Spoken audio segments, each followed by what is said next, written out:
ସୁବ୍ରତ ସାହୁ, ପିତା ନା ଜୟରାମ ସାହୁ, ସା ପୋଷ୍ଟ କଲ୍ୟାଣପୁର ଆଣ୍ଡ ନୂଆବନ୍ତ ଏବଂ ଥାନା ନନ୍ଦନକାନନ ଜିଲ୍ଲା ଖୋର୍ଦ୍ଧା। ବୟସ 74 ବର୍ଷ। କଣ ଅସୁବିଧା ହେଇଛି କାହିଁକି ମୁଁ 62 ମସିହାରୁ ଗୋଟିଏ ଜମି ପଟିଆରେ ବିହନ ନିଗମ ପାଖରେ ଚାଷ କରୁଥିଲି। ବିହନ ନିଗମ ପଛରେ ହେଲା ମୁଁ ଆଗ ଚାଷ କରୁଥିଲି। ସେ ସରକାରଙ୍କ ଜମିକୁ ମୋ ନାଁରେ ଲିଜ ସୂତ୍ରରେ 80 ମସିହାରେ ଆଲଟ କରାଗଲା। ସେଇଦିନ ଠାରୁ ମୁଁ ଖଞ୍ଜଣା ଦେଇ ଆସୁଅଛି ଏବଂ 4 ମସିହାରେ ଇଡିକୋ କହିଲା ଏଥିରେ ମୋର ଭାଗ ଅଛି। ଇଡିକୋ ଆଉ ତହସିଲ ମିଳିତ ମାପରେ ମତେ ନକ୍ସା ଦେଲେ।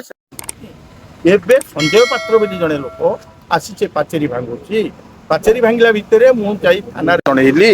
ଥାନାରୁ କୌଣସି ଫଳପ୍ରଦ ନ ହେବାରୁ ସିପି, ଡିସିପି, ଆଇଆଇସି କି ଏବଂ ଏସିପି କି ସମସ୍ତଙ୍କୁ ଡାକ ମାଧ୍ୟମରେ ଚିଠି ଦେଲି। ଦେଲା ପରେ ଫଳପ୍ରଦ ହେଲାନି।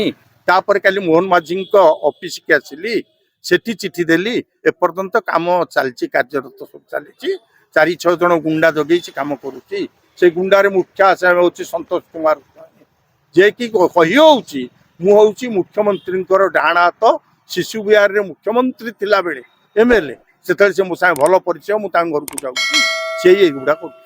ଆପଣ ସୁସାଇଡ୍ କରିବେ ବୋଲି ନିଷ୍ପତ୍ତି ନେଇଥିଲେ ବୋଲି ଆମେ ଶୁଣିବାକୁ ପାଇଛୁ। ଯଦି ଏ କଥା ଠିକ ମୁଖ୍ୟମନ୍ତ୍ରୀଙ୍କ କାନରେ ପଡ଼ିଲା ପରେ ମୁଁ ପ୍ରକୃତ ନ୍ୟାୟ ନ ପାଏ, ଏ ଜୀବନ ଆଜି ଛୁଆ ତମେ ସମସ୍ତେ ମୋର ପୁଅ ସମାନ, ଶପଥ କରି କହୁଛି ସୁସାଇଡ୍ କରିବି। କାରଣ ଜଣେ ମରୁ ହେଲେ ଦେଶ ନ୍ୟାୟ ପାଉ।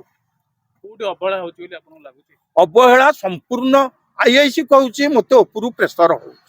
ସନ୍ତୋଷ ସ୍ୱାଇଁ କହୁଛି ମୋର ପ୍ରକାଶ ଚନ୍ଦ୍ର ପାଲ ପୋଲିସ କିଏ ଜଣେ ଅଛି, ମୁଁ ତାଙ୍କରି ମାଧ୍ୟମରେ ଏଗୁଡ଼ା କରୁଛି। ଆମେ ଶୁଣୁଛୁ, ଆମେ ତ ଜାଣିନୁ। ଏ ନେବି ଆଉ ରହିବି ରାଜ୍ୟରେ, ନହେଲେ ମରିବି ଆଉ। ମୋ ଛୁଆମାନଙ୍କୁ ସୁରକ୍ଷିତ ଦେଇପାରୁନି, ମୋ ଗାଁକୁ ସୁରକ୍ଷିତ ଦେଇପାରୁନାହିଁ, ମୋ ପଞ୍ଚାୟତକୁ ମୁଁ ସୁରକ୍ଷିତ ଦେଇପାରୁନାହିଁ।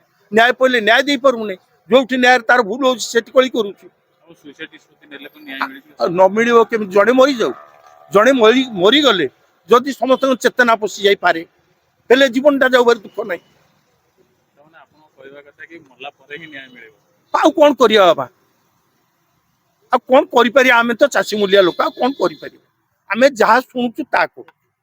ଆମର ଲାଷ୍ଟ ଡିସିସନ ହଉଛି ଯଦି ନ ପାରିବୁ ଯାଇଛୁ ଗ୍ରିଭାନ୍ସ ଯାଇଛୁ, ଆପଣଙ୍କୁ ଚିଠି ଦେଖେଇ ଦଉଛି। ସେ ଡିସି ପାଖକୁ କହିଛନ୍ତି, ହେଲେ କିଛି ଫଳ ନାହିଁ। ତାଙ୍କର ତ ଫୋନରେ ସାଙ୍ଗେ ସାଙ୍ଗେ ହଉଛି, ଯେତେ ଲେଖିଲେ କଣ ଲେଖା ରହୁଛି। ବାରମ୍ବାର ନୁହେଁ, ମୁଁ 20 ଦିନ ହେଲାଣି ଦୌଡୁଛି। କୌଣସି ଦିନ ତାଙ୍କ ସିସିଟିଭି ଯାଇ ଦେଖନ୍ତୁ, କୌଣସି ଦିନ ନାହିଁ 10ଟାରୁ 3ଟା ବେଳେ ଯାଇ ନ ବସିଲା। ଏବଂ ଦିନେ ବି ସେଇ ଆଇଆଇସି ସାଙ୍ଗେ ସାଙ୍ଗେ ମଗେଇଲେ କହିଲା ପାଣି ଦିଅ, ବୁଢା ଥରିଲାଣି ପଡିଯିବ। ମୋର ବି ସେ ଔଷଧ ଖାଉଛି ନା, ପ୍ରେସର ଅଛି। ସକାଳୁ ଖାଇ ନଥିଲି, ଦାନ୍ତ ବସି ନଥିଲି। ମୋ ପାଖରେ ମୋ ପିଲା ଠିଆ ହେଇଛି, ପଚାରନ୍ତୁ। ORS ଏଇ ପାଉଡର ଆଣିଲି ତ, ପାଣି ଆଣି ଦେଲା। ପିଇବାରୁ ମୁଁ ଟିକେ କିଛି ସମୟ ମୋର 2ଟା ଫ୍ୟାନ୍ ଲଗେଇଲେ ମୁଁ ବସେଇଲି। ତାଙ୍କ ହୃଦୟ ତରଳକୁ ନାହିଁ।